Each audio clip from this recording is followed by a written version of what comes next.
भगवान विष्णु के अनुसार कौन सी स्त्री समय से पहले विधवा नहीं बनती है? आइए जानते हैं प्राचीन कथा के माध्यम से।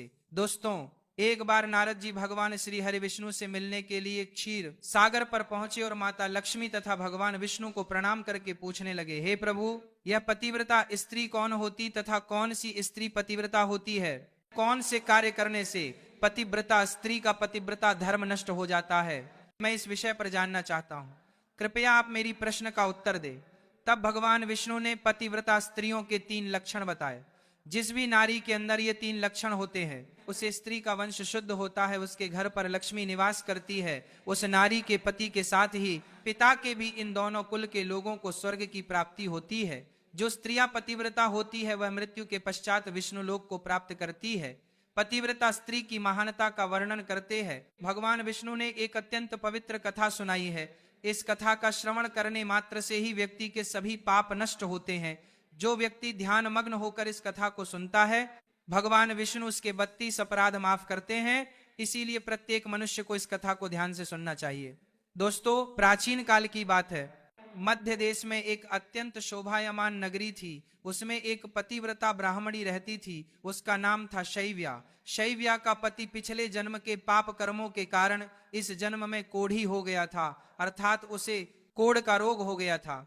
उसके शरीर में बहुत सारे जख्म हुए थे जिनसे सदा ही पस निकलता रहता था। अपने पति की ऐसी दुर्गति देखकर भी शैव्या ने अपने पति का साथ नहीं छोड़ा और निर्मल भाव से वो अपने पति की सदा सेवा करती रहती थी।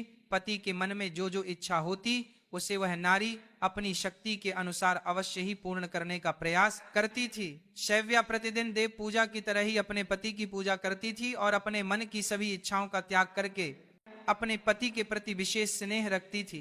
फिर एक दिन शैव्या के पति को रास्ते से जाती हुई एक अत्यंत सुंदर वेश्या दिखाई दी। उस सुंदर वेश्या को देखकर उसका पति काम वासना से भर गया और उस वेश्या पर मोहित हो गया। उस वेश्या के सुंदर रूप ने उस ब्राह्मण को पूरी तरह से अपने वश में कर लिया। उसके रूप को देखते ही वह आहें भरने लगा, लंबी लंबी सांस खींचने लगा और जब वह वेश्या उसकी नजरों से दूर चली गई तो वह बहुत दुखी हो गया। अपने पति की आवाज सुनकर वह पतिव्रता शैव्या तुरंत दौड़ती हुई घर से बाहर आ गई और अपने पति से पूछने लगी, हे नाथ, क्या हुआ? आप इतने उदास क्यों हो गए? आपने लंबी लंबी सांस कैसे खींची? आपको जो भी कष्ट है मुझे बताइए, जो भी कार्य हो आप मुझे बताइए, वह मैं पूर्ण करने का प्रयास अवश्य करूंगी। हे प्राणनाथ, एकमात्र आप ही मेरे गुरु हैं, प्रियतम है। पत्नी के इस प्रकार से पूछने पर उसके पति ने कहा, हे प्रिय, मुझे जो चाहिए वह तुम नहीं दे सकती, तुम ही क्या कोई भी मुझे नहीं दे सकता, इसीलिए उस पर व्यर्थ बात करना उचित नहीं है, इसीलिए तुम रहने दो। फिर वह पतिव्रता बोली, हे नाथ, मुझे विश्वास है कि मैं आपके कार्य को अवश्य सिद्ध कर सकती हूँ। आप केवल मुझे आज्ञा देने का कष्ट करें, मैं अपनी पूरी शक्ति लगाकर उस काम को पूरा करूंगी। उस कार्य को पूर्ण करने के लिए जो भी उपाय हो मैं करूंगी। अगर मैं आपके इस कार्य को पूरा कर सकी तो इस लोक में और परलोक में मेरा कल्याण होगा। फिर शैव्या के कोढ़ीपति ने कहा, हे प्रिय, ठीक है, बताता हूं। तू अभी अभी इस रास्ते से एक अत्यंत सुंदर वेश्या जा रही थी। उसका शरीर अत्यंत सुंदर और मनमोहक था, जिसे देखकर मेरा हृदय कामाग्नि से भर गया है। यदि तुम ऐसा कोई उपाय करो जिससे वह सुंदर वेश्या मुझे प्राप्त हो जाए तो मेरा जन्म सफल हो जाएगा। हे देवी, तुम उससे मेरा मिलन करवा कर मेरी कामाग्नि को शांत करो। पति के द्वारा ऐसा कहने पर वह अत्यंत दुखी हुई और बोली, हे नाथ, आप धैर्य रखिए, मैं आपके इस कार्य को अवश्य सिद्ध करूंगी और उस वेश्या से आपका मिलन करवा दूंगी। इतना कहकर उस पतिव्रता नारी ने मन ही मन कुछ विचार किया और फिर रात्रि के अंतिम प्रहर में उठकर वह गोबर और झाड़ू लेकर घर से चली गई। जाते समय उसके मन में बड़ी प्रसन्नता थी। फिर वह उस वेश्या के घर पर पहुंच गई और उसने उस वेश्या के घर के आंगन में झाड़ू लगाया और गोबर से लीप कर उसका आंगन अत्यंत सुंदर बना दिया और लोगों की नजर पड़ने से पहले ही शीघ्रता से अपने घर को लौट कर आ गई। इस प्रकार से उस पतिव्रता स्त्री ने 3 दिनों तक उस वेश्या के घर के आंगन में झाड़ू लगाया और गोबर से लीप कर उसका आंगन स्वच्छ किया। उधर वह वेश्या अपने आंगन को देखकर अपने सेवकों से पूछने लगी, अरे वाह, आज आंगन की इतनी बढ़िया सफाई किसने की है? जिसने भी मेरा आंगन स्वच्छ किया है मैं उसकी इच्छा पूर्ण करूंगी। फिर वेश्या के सेवकों ने कहा, हे वेश्या, घर के आंगन की सफाई तो हमने नहीं की, हमारे जागने से पहले ही कोई इस आंगन की सफाई करके चला जाता है। सेवकों की बात सुनकर वेश्या को बड़ा आश्चर्य हुआ और वह सोचने लगी कि आखिर कौन आकर उसके घर के आंगन को साफ कर रहा है। फिर उसने जानने के लिए रात भर जागरण किया और छिपकर देखने लगी। तभी उसने देखा कि रात्रि के अंतिम प्रहर में ब्राह्मणी आकर उसके घर के आंगन को साफ कर रही है। ब्राह्मणी को देखते ही वह वेश्या बोली, हाय हाय, हे देवी, आप यह क्या कर रही हो? क्यों मुझ पापी स्त्री के घर का आंगन साफ कर रही हो? मुझे क्षमा करो, आप ये काम मत करो। इतना कहकर उस वेश्या ने उस ब्राह्मणी के पैर पकड़ लिए और कहा, हे पतिव्रता, आप क्यों मेरी आयु, यश, संपत्ति, कीर्ति का विनाश करने की चेष्टा कर रही हो? मैंने कौन सा अपराध किया है? हे साध्वी, आपको जो चाहिए वह मांगो, मैं बिना सोचे ही आपको दे दूंगी, किंतु आपको यह कार्य शोभा नहीं देता है। तब उस पतिव्रता ने उस वेश्या से कहा, हे सुंदरी, मुझे धन की लालसा नहीं है, किंतु तुम ही से मुझे कुछ काम है। यदि तुम करोगी तो मैं बताती हूँ। यदि तुम उस कार्य को पूर्ण करोगी तो मेरे मन को शांति मिलेगी और तभी मैं समझूंगी कि तुमने मेरा सारा मनोरथ पूर्ण कर दिया।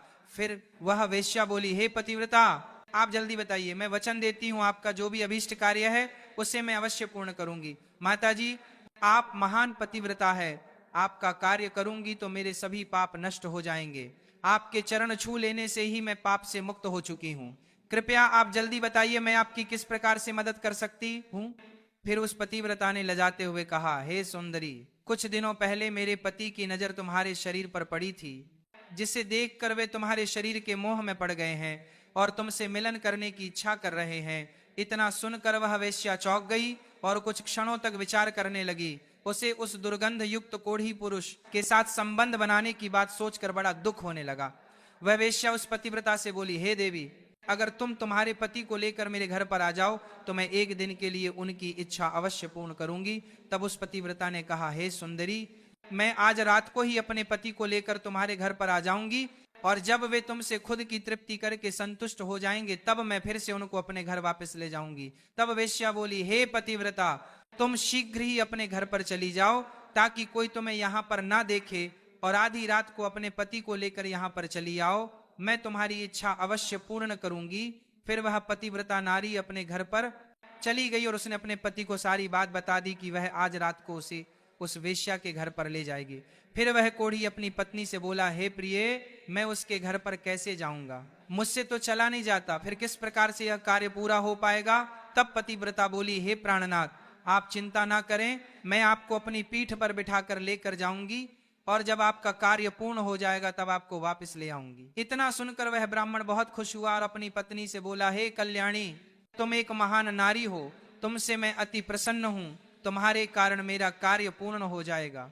तुमने आज जो काम अपने पति के लिए किया है ऐसा काम संसार की कोई नारी नहीं कर पाएगी। हे देवी, तुम धन्य हो। फिर रात हो गई और वह पतिव्रता ब्राह्मणी अपने पति को पीठ पर बिठाकर लेकर जाने लगी। रास्ते में एक जगह पर परम तेजस्वी मांडव्य ऋषि को गलती से चोर समझकर राजा ने सूली पर चढ़ाया हुआ था। वह मांडव्य ऋषि के आर पार गया था, किंतु फिर भी वे जीवित थे और अपनी तपस्या में लीन हो गए थे। जब रात के अंधकार में वह पतिव्रता ब्राह्मणी मांडव्य ऋषि के नजदीक से गुजर रही थी तो गलती से उसके कोढ़ी पति का पैर मांडव्य ऋषि के शरीर को लग गया और उनकी तपस्या भंग हो गई। मांडव्य ऋषि अत्यंत क्रोधित हो गए और श्राप देने लगे, जिस पापी ने भी मेरी तपस्या भंग की है और मुझे वेदनाएं दी है वह पापी सूर्योदय होते ही भस्म हो जाएगा। ऋषि मांडव्य ने श्राप देते ही वह कोढ़ी जमीन पर गिर पड़ा। ऋषि मांडव्य का श्राप सुनते ही उस पतिव्रता को बहुत दुख हुआ और वह कहने लगी, आज से 3 दिनों तक सूर्य का उदय ही ना हो। इतना कहकर वह पतिव्रता अपने पति को लेकर घर चली गई और अपने पति को शैया पर लेटाकर उसके पास बैठ गई। पतिव्रता की वाणी में इतनी शक्ति होती है कि वह जो भी कहती है वह सत्य हो जाता है और पतिव्रता के कहने पर साक्षात सूर्य देव को भी उसकी इच्छा का पालन करना पड़ता है, क्योंकि स्वयं भगवान विष्णु ने ही पतिव्रता स्त्रियों को यह वरदान दिया है कि वे जो बोलेगी वह अवश्य ही सिद्ध हो जाएगा। फिर 3 दिनों तक सूर्योदय नहीं हुआ, सारा संसार अंधकार में चला गया और तीनों लोकों में इसकी खबर फैल गई। यह दृश्य देखकर सभी देवता ब्रह्मा जी के पास गए और सूर्य के उदय ना होने का कारण पूछने लगे। तब ब्रह्मा जी ने देवताओं को उस ब्राह्मणी और मांडवी जस्सी का सारा वृतांत सुना दिया। फिर सभी देवता ब्रह्मा जी के साथ दिव्य विमान में बैठकर उस पतिव्रता नारी के घर के पास चले गए। ब्रह्मा जी ने उस पतिव्रता नारी से कहा, हे माता, तुम्हारे कहने से सूर्य का उदय होना रुक गया है, जिससे संपूर्ण सृष्टि खतरे में आ गई है, प्राणियों का जीवन दुष्कर हो गया है। तुम कृपा करके अपने वचन पीछे ले लो और सूर्य का उदय होने दो। फिर उस पतिव्रता ने कहा, हे भगवान, एकमात्र मेरे पति ही मेरे गुरु है, यह मेरे लिए संपूर्ण लोकों से बढ़कर है और सूर्योदय होते ही मेरे पति की मृत्यु हो जाएगी, क्योंकि मांडव्य मुनि ने ऐसा श्राप दिया है। मैंने किसी लोभ में, क्रोध में तथा मोह में आकर ऐसा नहीं किया है। मैं केवल अपने पति के प्राणों की रक्षा करना चाहती हूँ। फिर ब्रह्मा जी ने कहा, हे माता, तुम्हारे पति की आयु इतनी ही थी, उसकी मृत्यु से पृथ्वी का कल्याण होगा। तुम अपने पति के प्राण जाने दो, इससे तुम्हें बहुत पुण्य मिलेगा। फिर वह पतिव्रता बोली, हे देव, पति का त्याग करके मुझे किसी भी लोक में सुख की प्राप्ति नहीं होगी।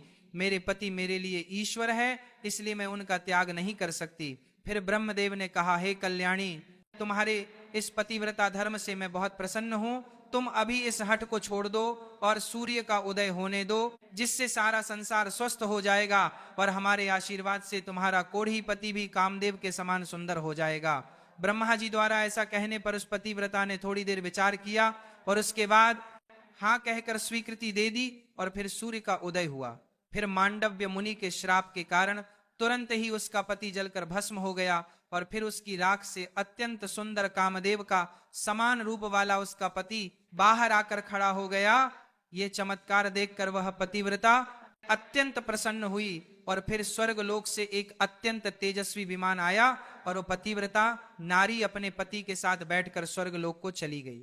तो दोस्तों, इस प्रकार से पतिव्रता नारी में संसार को भी नष्ट करने की शक्ति होती है। पतिव्रता नारी के सामने बड़े बड़े देवताओं को भी झुकना पड़ता है। इस प्रकार से भगवान विष्णु ने यह कथा सुनाई है।